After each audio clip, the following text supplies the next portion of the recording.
Assalamualaikum warahmatullahi wabarakatuh. Dalam video kali ini saya akan melakukan pengimbasan budaya positif sebagai aksi nyata saya pada modul 1.4.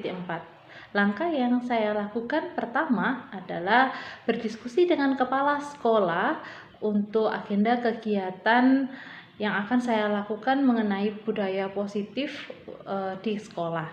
Kemudian saya juga mengundang Bapak Ibu guru di sekolah saya untuk menghadiri sosialisasi yang akan saya lakukan mengenai budaya positif. Yang ketiga, saya membawa budaya positif tersebut dalam bentuk keyakinan kelas, membentuk keyakinan kelas di mana di kelas, di tempat saya mengajar, lingkungan paling terkecil saya, di mana kelas itu sebelumnya belum pernah membentuk sebuah keyakinan kelas. Pernah, tetapi kesepakatan kelas yang mereka bentuk hanya disepakati oleh wali kelas dan warga kelas tersebut. Tetapi kali ini saya ingin membentuk keyakinan kelas khusus pada mata pelajaran bahasa Inggris, di mana di setiap kali jam saya mengajar mereka bisa mengaplikasikan keyakinan kelas tersebut. Terima kasih. Bu Ani, ngapunten sebelumnya, saya kan di pendidikan CGB itu sudah selesai modul 1.4. Nah, untuk melakukan aksi nyata tentang budaya positif ini, saya ingin mengimbaskan budaya positif ke teman-teman di SMK. Apakah diperkenankan? Oh ya, silakan.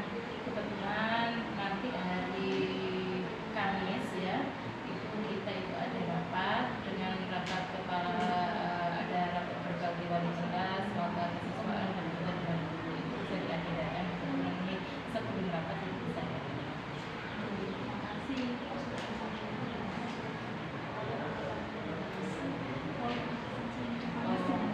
Jadi di sini nanti kalau banyak keinginan nanti terkait masalah budaya positif ya. Nanti itu saya akan mengimbaskan tentang keyakinan kelas, karena kan di sini yang membuat keyakinan kelas kan hanya wali kelas dengan siswa. Untuk masing-masing promotor kan belum seperti itu. Kemudian segitiga restitusi, di mana saya belajar juga dari jenengan yang awalnya tuh saya mikir gini, kenapa sih Bu Ani itu selalu menginterogasi siswa bermasalah dari A sampai Z, tanya terus, nggak langsung kamu seharusnya gini-gini. Nah, ternyata jenengan itu menerapkan segitiga restitusi itu. Saya ingin juga teman-teman mengetahui apa itu segitiga restitusi. Kemudian sama 5 titik kontrol sebagai pendidik gitu. Itu nanti akan saya bantu. Memang budaya positif itu banyak sekali. Kalau seandainya kita sebelum kami di kelas itu kan kita introduksikan kesepakatan kelas. Nah itu kalau panjenengan sudah bisa, itu bisa diimplementasikan pada guru yang lainnya. Seharusnya guru sebelum KPM ya membuat kesepakatan seperti itu. Akan tetapi nanti juga dilihat dari kondisi siswa juga. Nah, karena anak-anak juga menginginkan yang seperti apa, kemudian guru menginginkan seperti apa, nah itu nanti akan mendapatkan ketentuan. Kemudian terkait masalah segitiga restitusi, memang kita itu harus mengetahui apa yang melatar belakang semuanya. Semuanya itu harus bisa komunikasi, kolaborasi, itu saja yang penting. Karena apa? Kalau tentu aturan yang sudah ada kita harus menerapkan sesuai dengan apa yang berada di sekolah kita. Nah, kita fungsikan dengan hasil-hasil kita, SDM-nya, kemudian sarana dan prasarana, dan terkait masalah lingkungan kita. Itu saja. Ya. Ya, terima kasih Bu Ani atas waktunya. Assalamualaikum warahmatullahi wabarakatuh. Oke, terima kasih untuk rekan-rekan saya di SMK Hasyim Asyari sudah berkenan menghadiri sosialisasi budaya positif sekolah yang akan saya sampaikan sebagaimana posisi saya sekarang sebagai calon guru penggerak angkatan 9. Peran pendidik, kita semua kan seorang pendidik ya. Peran pendidik dalam menciptakan budaya positif di sekolah. Budaya positif tersebut dijalankan dengan menerapkan konsep-konsep seperti disiplin positif, mengetahui motivasi perilaku manusia berkaitan dengan hukuman dan penghargaan. Oke, apakah kita pernah menghukum dan memberi penghargaan? Pernah tentunya. Oke. Posisi kontrol seorang guru membuat keyakinan sekolah atau kelas. Yang ketiga adalah penerapan segitiga restitusi dalam penyelesaian masalah. Oke. Dari 3 poin ini akan kita bahas. Disiplin positif. Oke. Disiplin tentunya kita tahu pastinya mengajarkan anak-anak untuk lebih bertanggung jawab, menumbuhkan kesadaran diri berdasarkan nilai-nilai kebajikan. Oke, di sini ada nilai-nilai kebajikan. Ada yang tahu nilai-nilai kebajikan apa saja? Oke. 6 dimensi profil pelajar Pancasila termasuk nilai kebajikan. Ya. Apa aja itu? Oke, ada yang tahu? Beriman dan bertakwa. Oke, saya punya lagu sedikit untuk mengingat 6 dimensi profil pelajar Pancasila. Pelajar Pancasila beriman dan bertakwa pada Tuhan yang esa dan berakhlak mulia, berkebinekaan global, gotong royong mandiri, kreatif dan bernalar kritis. Nah, itu termasuk dalam nilai kebajikan. Keamanan, kebersihan, ketertiban itu juga termasuk nilai kebajikan. Di mana nilai-nilai yang bersifat positif itu termasuk nilai-nilai kebajikan. Nah, di sini motivasi perilaku manusia. Motivasi kita sebagai manusia, kita sebagai pendidik menghindari ketidaknyamanan atau hukuman. Oke, kenapa harus dihindari? Nanti akan saya jelaskan. Mendapatkan imbalan atau penghargaan orang lain, menjadi orang yang mereka inginkan dan menghargai diri sendiri dengan nilai-nilai yang mereka percaya. Oke. Jadi mulai sekarang kita harus mengubah mindset murid kita untuk mengerjakan tugas. Contohnya, oke, Latif mengerjakan tugas. Oh, saya tak mengerjakan tugas biar tidak dapat hukuman dari Pak Bahar. Contohnya seperti itu. Berarti motivasi Latif ini untuk dalam mengerjakan tugasnya adalah menghindari hukuman. Oke. Kalau motivasi Latif mengerjakan tugas, biar saya mendapat pujian dari Pak Bahar. Berarti motivasinya adalah untuk mendapat penghargaan, imbalan dari orang lain. Nah, poin yang ketiga ini yang perlu kita terapkan kepada mindset murid-murid kita, yaitu mereka harus menyelesaikan tugas atau tanggung jawabnya karena mereka ingin dihargai sebagai dirinya sendiri, ya, yang dipercaya mempunyai nilai-nilai kebajikan tersebut. Jadi Latif, saya tak mengerjakan tugas, memang ini kewajiban saya. Nah, seperti itu berarti dia sadar, dia menghargai dirinya sendiri sebagai siswa dalam menyelesaikan tanggung jawabnya. Oke, bisa dipahami ya? Kemudian motivasi perilaku manusia, di sini ada motivasi internal. Ya, motivasi internal tadi kita kembali ke poin 3 di slide sebelumnya, untuk menjadi orang yang mereka inginkan dan menghargai diri sendiri dengan nilai-nilai yang mereka percaya. Bagaimana ya caranya? Menghindari hukuman dan pemberian penghargaan yang berlebihan. Kenapa kita harus menghindari hukuman? Hukuman, contoh, Pak Andre menghukum siswa yang tidak mengerjakan tugas tepat waktu. Nah, hukumannya secara sepihak. Namanya hukuman itu sepihak. Jadi kalimat-kalimat yang langsung keluar dari Pak Andre sendiri, pribadi, seperti itu. Jadi hukuman itu bisa mempengaruhi psikologis siswa, ya. Contohnya dihukum dengan berkeliling lapangan 10 kali. Nah, mungkin 5 tahun kemudian siswa itu masih ingat, saya pernah dihukum keliling lapangan 5 kali. Seperti itu. Penghargaan berlebihan. Penghargaan cukup dikasih jempol, cukup dikasih kata-kata motivasi saja, tidak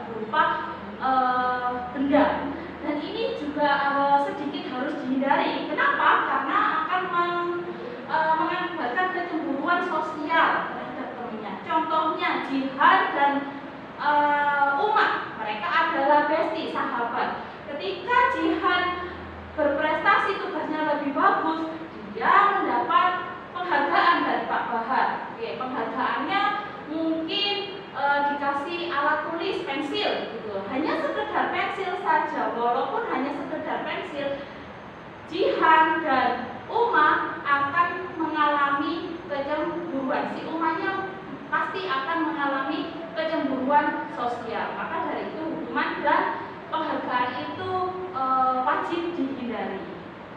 Kemudian posisi kontrol seorang guru. Bapak Ibu apakah sudah mengetahui sebelumnya posisi kontrol seorang guru itu ada 5: penghukum, teman, manajer, pemantau, dan pembuat merasa bersalah. Menghukum itu seperti ini. Ketika Nizar datang terlambat, Pak Ino masuk, Nizar, kamu kok datang terlambat? Oke, push up 10 kali. Nah, itu posisinya sebagai penghukum. Oke. Teman contohnya seperti ini. Nizar datang terlambat. Nizar, kenapa terlambat? Oke, semua orang pernah melakukan kesalahan, tapi besok jangan terlambat lagi. Nah, nada-nadanya seperti kita menghadapi seorang teman. Ya, kalau penghukum, nadanya, posisi Bapak Ibu guru itu bosi, seperti bos di atas. Nah, seperti itu. Manajer, manajer ini mengarahkan, layaknya seorang manajer di sebuah perusahaan. Nah, kalau ada yang salah pasti diarahkan menuju yang benar, seperti itu. Kalau pemantau, pemantau itu keadaan yang sering kita jumpai di sekolah kita. Misalkan kepala sekolah kita, bisa kamu bolos 3 kali. Nah, itu dipantau analisis berbasis data. Jadinya, oh bolos 3 kali, berarti nanti kena hukuman apa, seperti itu. Jadi secara sepihak ini juga. Jadi pemantau itu ada hubungannya dengan penghukum. Nah, kalau sudah dipantau pasti ujung-ujungnya nanti akan dihukum. Terus membuat merasa bersalah. Misalkan di kelas ada siswa yang rame, oh alah, kalian gak kasihan lah sama saya, udah berangkat pagi, kalian di sini rame aja. Nah, kayak gitu. Jadi membuat mereka merasa bersalah di sini. Jadi di sini Bapak Ibu guru harus bisa memposisikan diri Bapak Ibu guru posisi mana yang sesuai dengan keadaan siswa saya di kelas. Nah, tapi saran saya untuk menghindari posisi kontrol sebagai penghukum, pemantau, dan pembuat merasa bersalah, seperti itu. Jadi posisi kontrol menurut saya yang paling bijak adalah sebagai teman dan manajer. Kemudian keyakinan sekolah atau kelas. Nah, sudah membuat keyakinan kelas. Oke, mungkin setelah saya sosialisasi bisa diterapkan di kelas ya. Guru ini berperan dalam mewujudkan terbentuknya keyakinan sekolah atau kelas dengan adanya kesepakatan antara guru dan siswa. Jadi guru dan siswa berkolaborasi untuk membuat pernyataan-pernyataan universal yang mudah diingat dan dipahami dan harus diterapkan di lingkungan sekolah maupun di kelas. Sebelum kita melangkah lebih jauh tentang keyakinan sekolah atau kelas, saya di sini punya segitiga restitusi dalam menyelesaikan masalah. Bapak Ibu kalau menyelesaikan masalah selama ini bagaimana? Dipanggil, anaknya dinasehati aja, seperti itu. Rata-rata seperti itu. Oke, di sini ada segitiga restitusi di mana poin yang pertama yang wajib dilakukan Bapak Ibu guru jika menemui siswa yang bermasalah adalah memvalidasi tindakan yang salah. Menstabilkan identitas. Yang kedua, validasi tindakan yang salah. Yang ketiga adalah menanyakan keyakinan. Contoh, saya kasih contoh. Mirza, kelas 12, dia siswa tahfiz. Di kelas dia sering tidur. Suatu hari saya memanggil Mirza ke ruang guru. Mirza, apakah kamu tahu Miss panggil kamu ke sini? Dia tahu Miss. Kenapa? Karena saya tidur di kelas. Biasa berbuat kesalahan itu wajar, tetapi ya jangan terus-terusan berbuat salah. Nah, kalimat seperti itu adalah menstabilkan identitas. Jadi memaklumi kalau setiap orang itu pasti melakukan kesalahan, tetapi dimotivasi lagi ya jangan sampai melakukan kesalahan gitu ya. Yang kedua adalah validasi tindakan yang salah. Jadi seperti ini. Kenapa kamu sering tidur di kelas? Karena saya begadang, Miss. Gitu. Begadang kenapa? Karena saya murojaah setiap malamnya, hafalan setiap malamnya. Jadi saya kurang tidur. Alhasil pagi saya ngantuk. Jadi di kelas saya sering tidur seperti itu. Baiklah, tidak apa-apa. Jadi kamu mau memperbaiki kesalahanmu seperti itu. Mau, Miss, pasti mau kalau anak-anak diajak memperbaiki kesalahannya. Lah itu merupakan adalah validasi tindakan yang salah. Ditanya juga tindakanmu benar atau salah gitu. Ya, salah, Miss. Nah, jadi dia kan sudah bisa mengevaluasi perilakunya tersebut. Yang terakhir adalah menanyakan keyakinan. Nah, apakah perbuatan ini melanggar keyakinan kelas kita yang sudah dibuat? Nah, sebelum menanyakan keyakinan Bapak Ibu guru wajib membuat keyakinan kelas terlebih dahulu. Jadi, misal ada siswa yang melanggar, jadi kita kembalikan lagi kepada keyakinan kelas yang sudah dibuat. Seperti itu. Keyakinan kelas apa yang sudah kamu langgar? Kira-kira kalau malas-malasan tidur di kelas apa yang dilanggar ya? Nilai apa yang dilanggar? Ada yang tahu? Disiplinan. Disiplin, ya masuk. Disiplin, Miss. Oh ya. Jadi selanjutnya apa pemecahan masalah untuk memperbaiki kesalahanmu ini? Nah, ditanya, jangan langsung kita memutuskan kamu seharusnya gini. Jadi biarkan anak itu berpikir kritis, menganalisa dirinya sendiri terlebih dahulu. Oke. Saya juga belajar dari kepala sekolah kita. Saya kan sering mendampingi siswa yang terkena skorsing, wali murid kesini itu kenapa ya Bu Ani ini bertanyanya sangat mendetail dari nol nanti A sampai Z, dicecah pertanyaan-pertanyaan terus. Nah, ternyata Bu Ani itu mengaplikasikan segitiga restitusi ini. Jadi tidak Bapak Ibu guru tidak langsung kamu harus begini, biar anak menganalisa dulu. Jadi untuk memperbaiki kesalahanmu, apa yang seharusnya kamu lakukan? Oh, saya biasa jawab. Oh, saya akan memanajemen waktu dengan baik, mengatur jadwal hafalan dan murojaah saya seperti itu. Dan di highlight juga untuk tidak mengulangi kesalahan tersebut. Nah, tujuannya apa? Tujuannya menghasilkan murid yang mandiri dan bertanggung jawab. Mandirinya apa? Mereka bisa menganalisa dan memperbaiki kesalahan mereka sendiri. Nah, bertanggung jawab, kalau ada kesalahan pasti ada konsekuensi yang didapat seperti itu. Jadi tugas Bapak Ibu guru di sini saya perlu ingatkan lagi hanya sebagai fasilitator, bukan satu-satunya sumber media belajar mereka atau transfer ilmu saja, tidak. Kalau dipikir-pikir saya berpikir itu lebih pintar, Google lebih pintar daripada saya. Jadi murid sekarang itu bisa mendapatkan sumber belajar dengan mudah dimanapun dan kapanpun. Seperti itu. Jadi Bapak Ibu guru posisinya di sekolah adalah sebagai fasilitator yang memfasilitasi mereka, yang membimbing mereka, yang menuntut mereka. Sudah begitu aja. Nah, sebenarnya. Oke. Lanjut. Oke, budaya positif. Nah, di situ ada 3 poin, di mana filosofi KHD itu pelajaran Dewantara. Kedua, nilai dan peran guru. Ketiga, visi guru. Di situ saya berikan penegalan pendidikan yang berpihak pada murid. Jadi intinya guru merdeka ini adalah pendidikan wajib berpihak pada murid, menghawa pada murid, bukan guru patuh pada murid, tetapi kita benar-benar memfasilitasi peran dari siswa, karena murid itu bukan gelas yang kosong ya, mereka sudah punya potensi. Nah, kita hanya tinggal mengisi setengah gelas tadi supaya penuh, memunculkan, mengembangkan motivasi, potensi dan minat belajar mereka. Selanjutnya, nilai guru diantaranya berpihak pada murid mandiri, reflektif, kolaboratif, dan inovatif.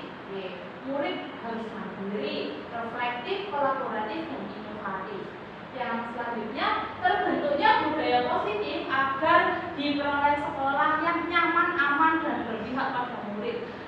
Oleh guru seringkan di depan-depan sekolah itu selalu berlabel sekolah ramah anak. Dimanapun sekolah pasti dikasih tagline banner besar sekolah ramah anak. Nah, seperti itu. Nah, memang itu ada hubungannya dengan budaya positif yang digaung-gaungkan di dalam kurikulum kita ini, yaitu sekolah yang nyaman, aman, dan berpihak pada murid.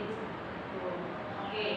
Kembali lagi, sebelum kita melakukan penerapan segitiga restitusi, otomatis kita harus punya yang namanya keyakinan kelas. Nah, keyakinan kelas dibentuk mulanya berawal dari peraturan kelas, ya. Contoh, nanti kita evaluasi bersama dari contoh saya berikut ini. Dilarang membuang sampah sembarangan, tidak boleh datang terlambat, jangan membuat gaduh di kelas. Keyakinan kelas dari dilarang membuang sampah sembarangan itu menjadi buanglah sampah pada tempatnya. Jadi peraturan kelas itu masih bersifat kalimat negatif. Tapi kalau keyakinan kelas wajib kita ubah menjadi kalimat yang positif. Maknanya tetap sama kan? Iya. Cuma kalimatnya yang berbeda, negatif dengan positif. Tidak boleh datang terlambat. Berarti keyakinan kelas harus datang tepat waktu. Jangan membuat gaduh di kelas. Keyakinan kelas harap menjaga ketertiban kelas. Peraturan kelas tidak sama dengan keyakinan kelas. Kenapa tidak sama? Kan kalimatnya hanya berubah dengan kalimat dari kalimat negatif ke kalimat positif. Tidak. Peraturan itu ada dua versi. Yang pertama, peraturan dibuat guru itu sendiri tanpa melibatkan murid. Yang kedua adalah peraturan dibuat secara kolaborasi antara guru dan murid. Peraturan kelas bersifat kalimat negatif, kalau keyakinan kelas kalimatnya positif. Keyakinan kelas sama dengan kesepakatan kelas. Mungkin Bapak Ibu guru tidak asing lagi dengan istilah kesepakatan kelas.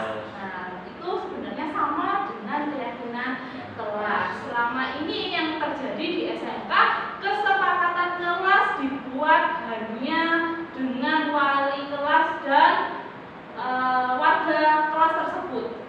Padahal setiap mata pelajaran wajib membuat keyakinan kelas atau kesepakatan kelas. Oke, nah poin yang utama adalah peraturan kelas dan keyakinan kelas dibuat oleh guru dan siswa. Nilai, kita kembali ke nilai dan peran tadi kan wajib kolaboratif ya. Kita harus sesering mungkin kolaboratif, kolaborasi dengan siswa, dengan Bapak Ibu guru. Kemudian tampak dan tidak tampak. Di sini ada tabel T, namanya tampak dan tidak tampak. Oke. Yang ditampakkan apa? Yang ditampakkan berarti dari keyakinan kelas yang pertama tadi membuang sampah pada tempatnya. Yang ditampakkan berarti membuang sampah pada tempatnya. Yang tidak tampak membuang sampah sembarangan. Jadi yang tidak tampak ini kebalikan dari yang tampak. Yang tidak tampak tidak boleh ditampakkan, disembunyikan, dihilangkan seperti itu. Jadi yang muncul hanya tampak saja. Tetap tepat waktu yang tidak tampak datang terlambat. Oke, kelas tertib yang tidak tampak kelas gabung. Ini tabel B. Di sini ada tabel Y, terlihat, terdengar, berperilaku. Ini saling berkesinambungan. Terlihat contohnya kalau tadi kita yang pertama membuang sampah pada tempatnya. Kira-kira nilai kebajikan apa yang muncul? Kira-kira nilai kebajikan apa yang muncul? Membuang sampah pada tempatnya. Kebersihan. Ya, betul, kebersihan. Oke, saya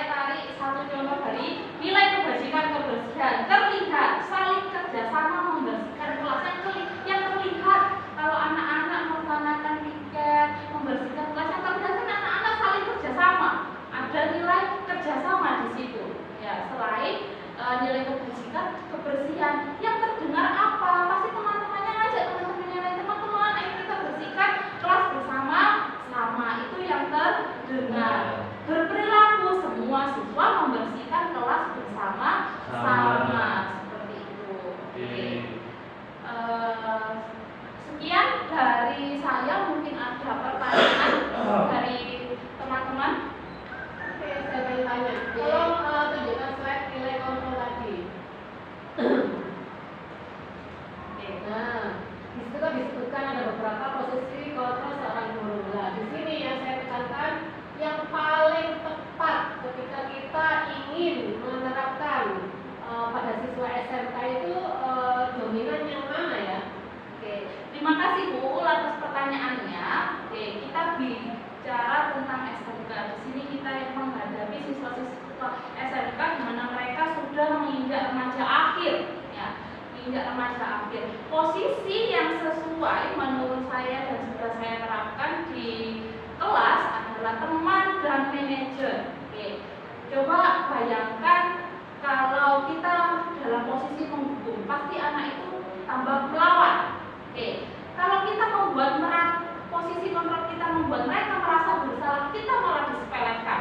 Oke, kalau pemantau pasti nanti ujung-ujungnya dipantau berdasarkan analisis data. Kamu tidak mengerjakan tugas saya kemarin, kamu tidak masuk 3 kali, kamu bolos pelajaran saya, seperti itu. Nanti pasti ada korelasi untuk menghukum. Jadi menurut saya posisi kontrol yang sesuai diterapkan di SMK di sekolah kita ini adalah teman dan manajer.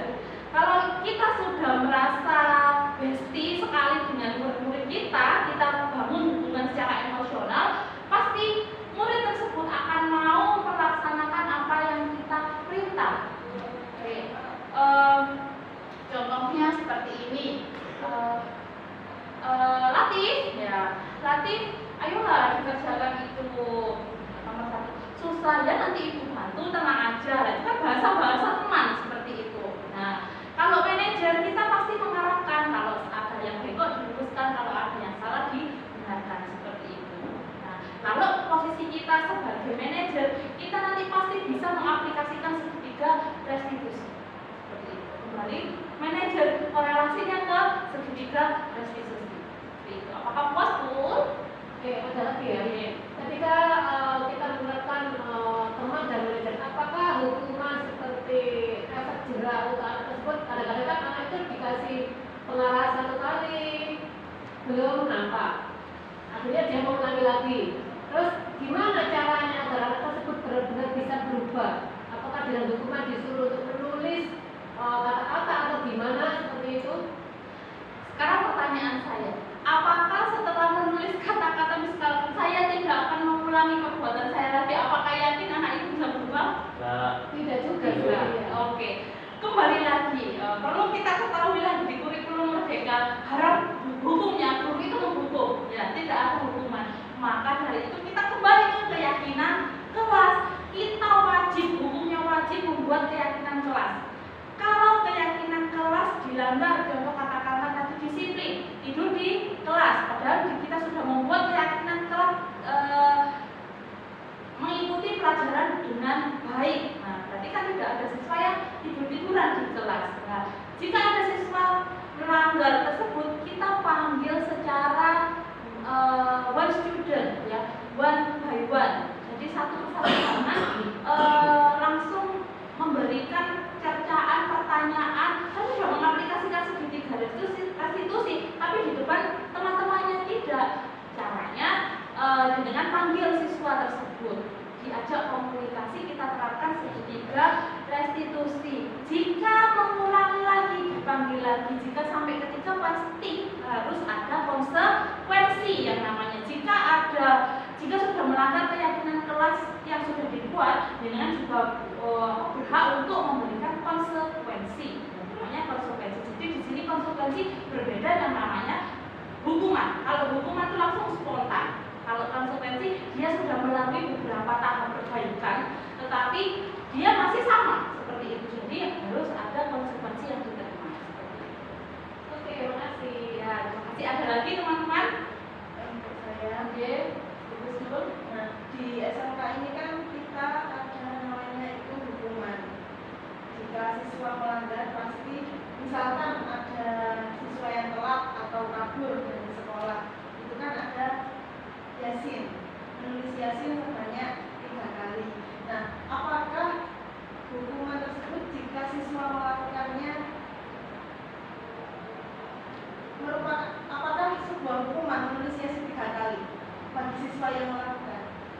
Oke, perlu Bapak Ibu ketahui bahwasannya di SMK Hasyim Asy'ari kan sudah diterapkan. Jika terjadi pelanggaran 1 kali, maka menulis Yasin 3 kali. Nah, menulis Yasin 3 kali di SMK Hasyim Asy'ari bukan hukuman. Kenapa? Karena itu adalah sebuah kesepakatan. Kesepakatan dari siapa? Dari kita. Di awal rapat kita sudah kepala sekolah sudah mensosialisasikan kalau ada kesepakatan seperti ini, menulis terjadi pelanggaran 1 kali pelanggaran, tulis Yasin 3 kali, dan Bapak Ibu guru menyetujui.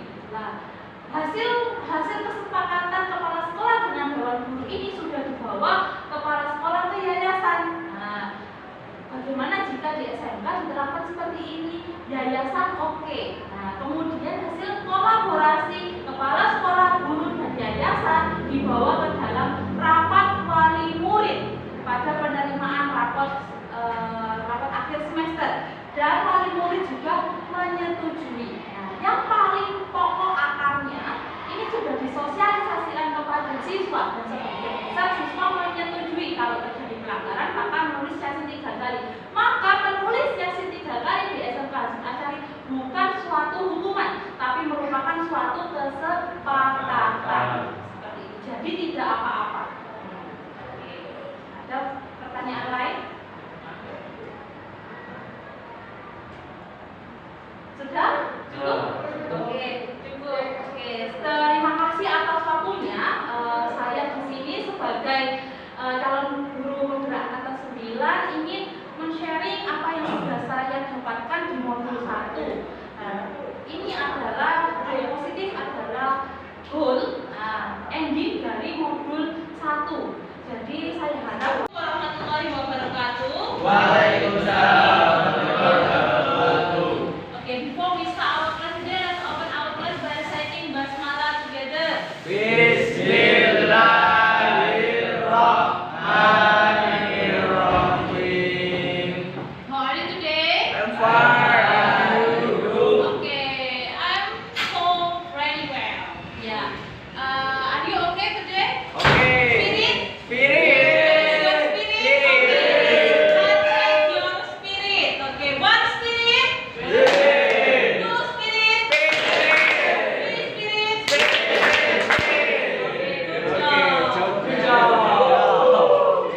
good job. Hari ini Miss akan membuat sebuah keyakinan kelas. Kalian sudah buat keyakinan kelas? Yes, Miss. Siapa belum?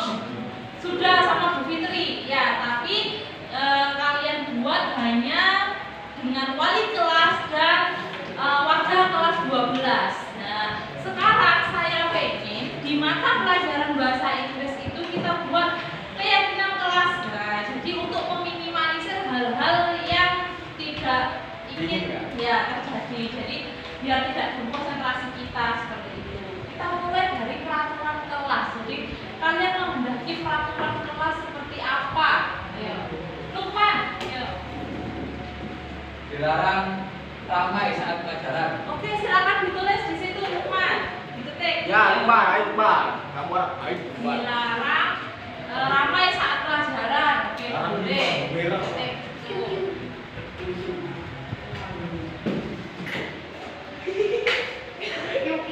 Barunya lawan. Ada lagi? Loh. Iya, Fitri. Dilarang makan saat jam pelajaran. Oke, good. Tulis. Ini good. Dilarang Pokoknya kasih dong. Set. Dihapus dulu. Enter. Ya, nomor 2. Peraturan nomor 2.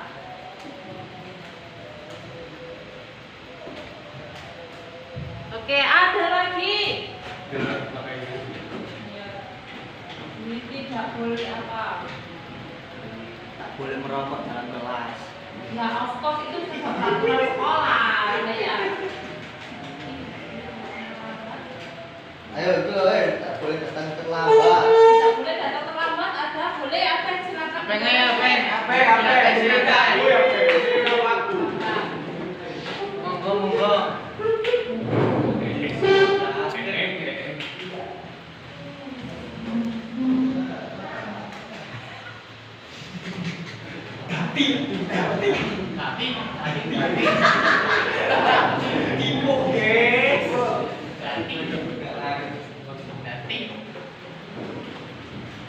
Dilarang datang terlambat. Oke, good. Next, ada yang ingin menambahkan peraturan kelas kita?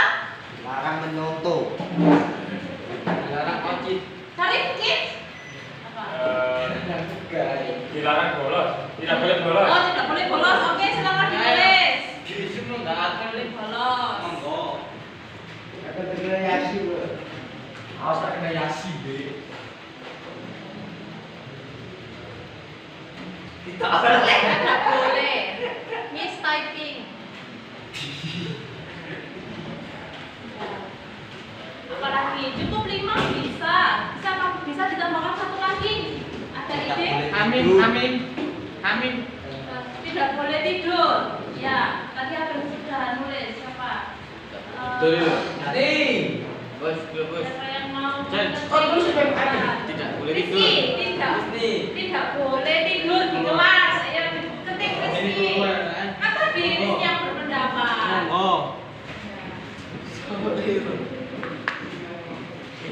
Anda yang dikta kan.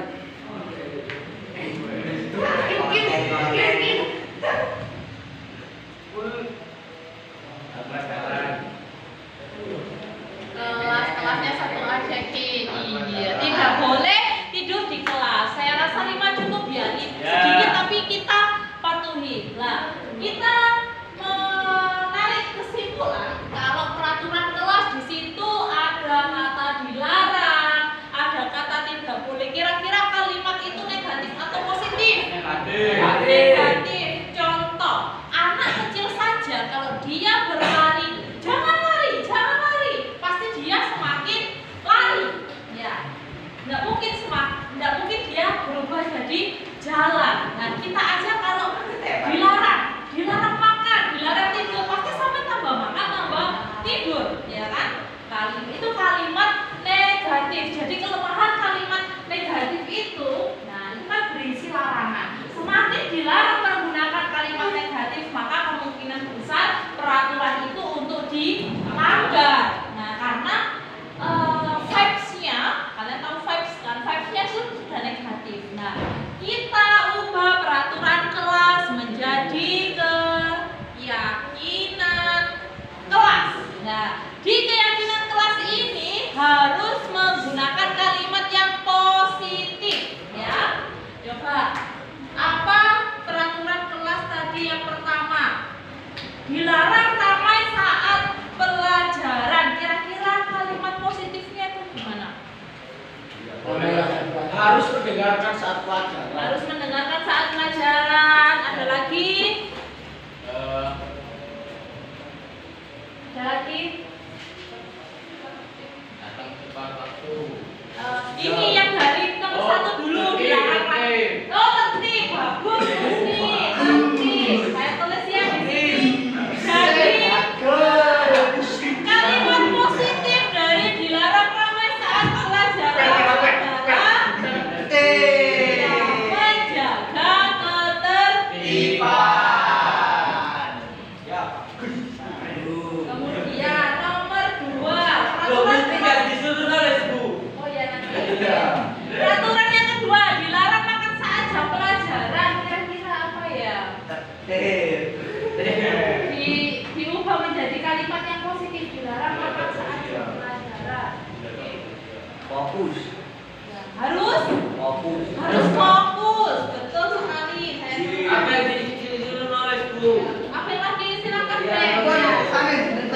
Loh, ayo Abeng. Loh, ayo, Abeng kan ada pendapat tadi. Ya, ayo silakan Abeng. Apa saya tuliskan? Sampean yang tuliskan. Ayo, fokus ya, fokus saat pelajaran. Jadi tidak boleh ada yang makan, tidak boleh ada yang minum. Fokus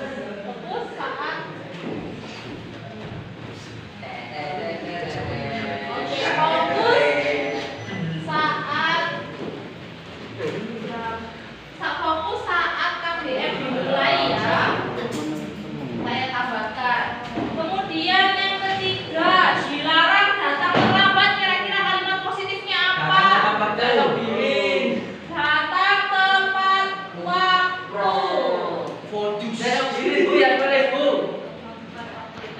yang bahasa Inggris. Oke, boleh. Ngerti. Tidak boleh bolos. Kira-kira apa? Masuk setiap hari. Masuk tiap hari. Terus Rajin sekolah. hari Minggu juga. Rajin absen. Umroh. Kira-kira apa ya? Rajin. Aktif. Aktif ya, aktif dalam belajar. Atau aktif dalam belajar. Yang nomor 5, tidak boleh tidur di kelas. Tidak boleh tiktokan di kelas.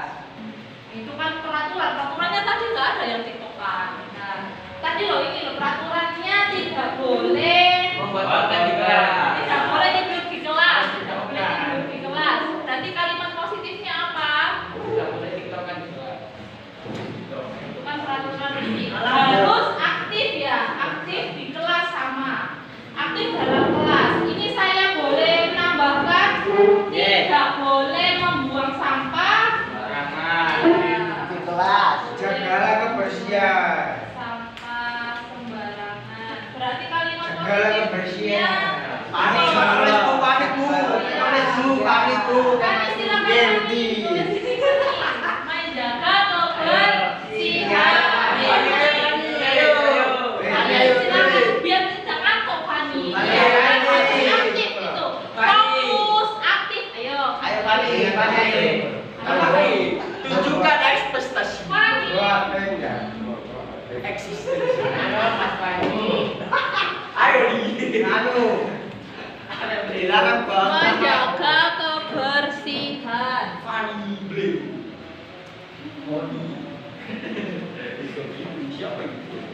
Sobirin, tambah sobirin. Tidak sama, guys. Sudah Fani? Cukup? Thank Ya, you. cukup. Oke. Jadi bisa dipahami ya peraturan kelas dan keyakinan kelas. Oke. Jadi kalian di sini yang dilihat keyakinan kelas di sini ada menjaga ketertiban, fokus kegiatan belajar mengajar saat mulai, datang tepat waktu, aktif dalam belajar, menjaga kebersihan. Bisa diterima? Bisa dilaksanakan? Bisa. Oke. Sekarang kita ke nilai kebajikan. Nah, dari keyakinan kelas itu kan terdapat nilai-nilai kebajikan. Namanya kebajikan itu kan bagus, ya. Suatu nilai yang bagus. Saya kasih contoh. Menjaga ketertiban. Berarti nilai kebajikannya apa? Tertib. Betul sekali.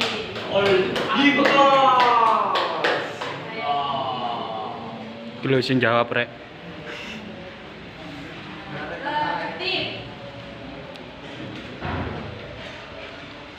Kemudian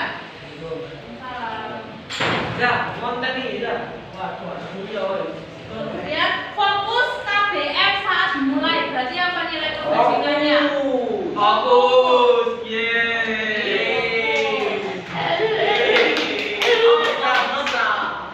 Kemudian datang tepat waktu. Selain tertib, selain rajin, disiplin.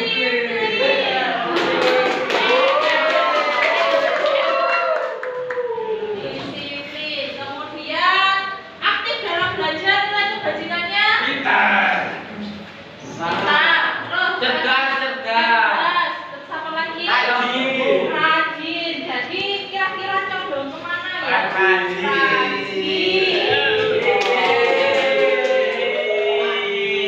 Jadi kalau ada tugas kerjakan, kalau ada diskusi kelompok juga kalian harus aktif berpartisipasi, berpendapat, mempresentasikan hasil secara bersama-sama. Kemudian untuk menjaga kebersihan, berarti nilai kebajikannya adalah kebersihan.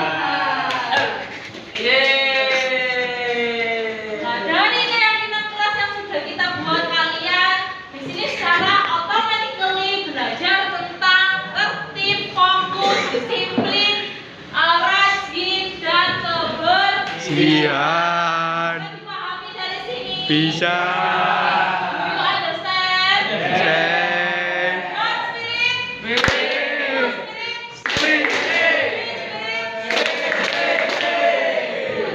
Sekarang terakhir kita evaluasi di sini ada tampak dan tidak tampak. Apa itu maksudnya? Tadi dari yang pertama keyakinan kelas kita yang tampak apa? Menjaga ketertiban. Yang tampak di sini menjaga ketertiban. Kalau saya butuh satu asisten, mungkin Latif silakan. Latif, oke. Tampak dan tidak tampak. Nomor 1, menjaga ketertiban. Tidak tampak. Tampak loh.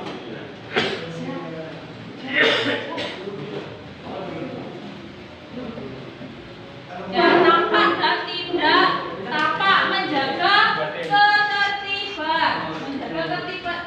Berarti yang tidak tampak apa? Lawan katanya. Di sini tidak tampak itu adalah lawan kata. Kira-kira apa?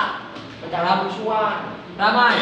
Ramai, gaduh. Nah, kelas menjadi kelas ramai atau gaduh. Kelas ramai atau gaduh. Masih ingat keyakinan kelas kita yang kedua? Tadi apa? Yang ramai.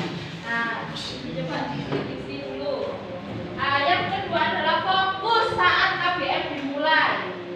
Tulis nomor 2, fokus saat KBM sudah dimulai. Kakinya Misbah, duduk yang manis.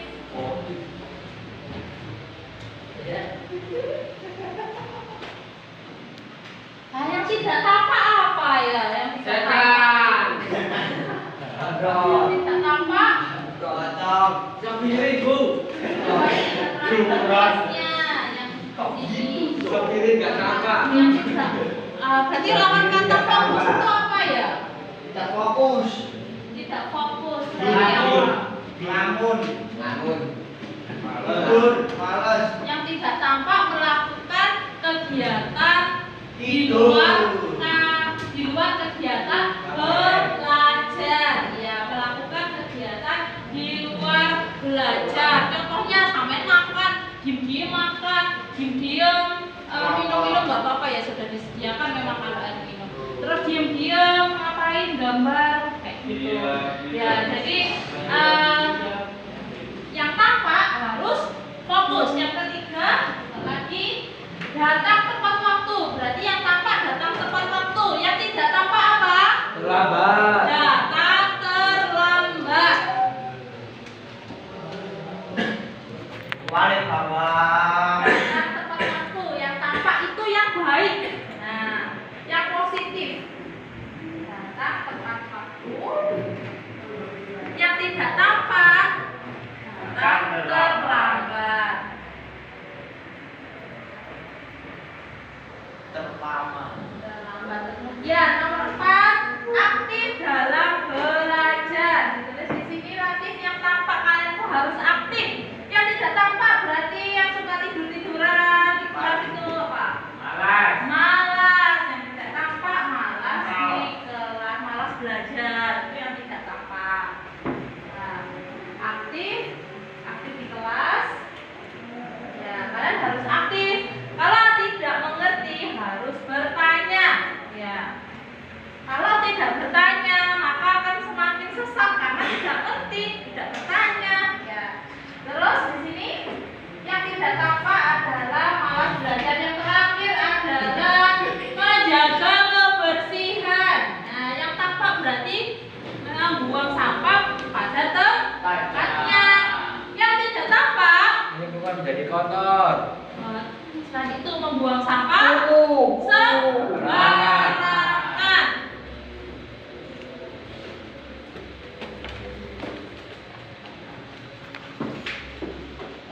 Sudah, oke, terima kasih Latif, silakan lagi. Oke, kita evaluasi ya. Berarti yang tampak itu adalah suatu kegiatan aktivitas yang positif. Yang tidak tampak itu kebalikannya, negatif. Berarti kalian harus memunculkan perilaku atau sikap tampak atau tidak tampak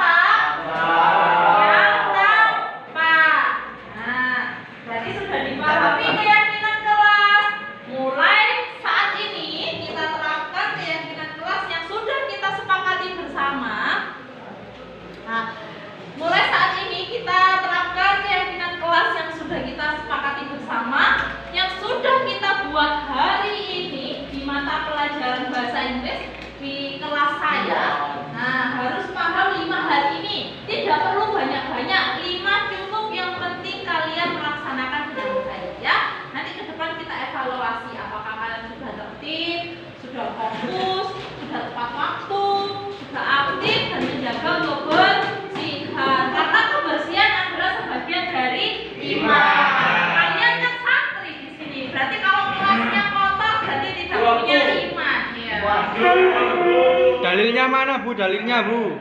Terus kemudian ada nilai kebajikan. Kalau kalian melakukan keyakinan kelas, kalian sudah belajar nilai kebajikan, yaitu bisa tertib, fokus, disiplin, rajin, dan kebersihan.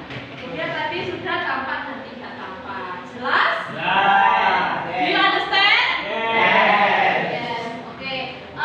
Itu tadi tentang keyakinan kelas kita, dan mulai saat ini wajib kita jalankan ya. Promise? Show me your little finger. Show me your little finger. Please. Show me your little finger.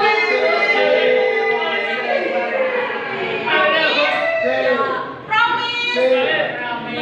Okay, good job. So let's close our class by reciting hamdalah together.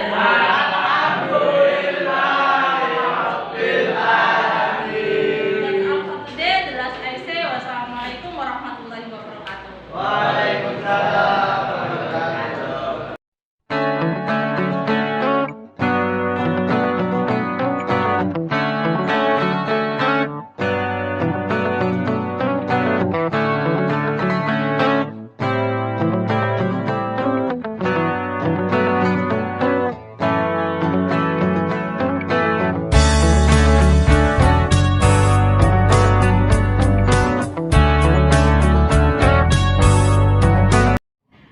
Demikian tadi video aksi nyata yang sudah saya lakukan di lingkungan sekolah saya mengenai budaya positif yang wajib diterapkan di sekolah kita.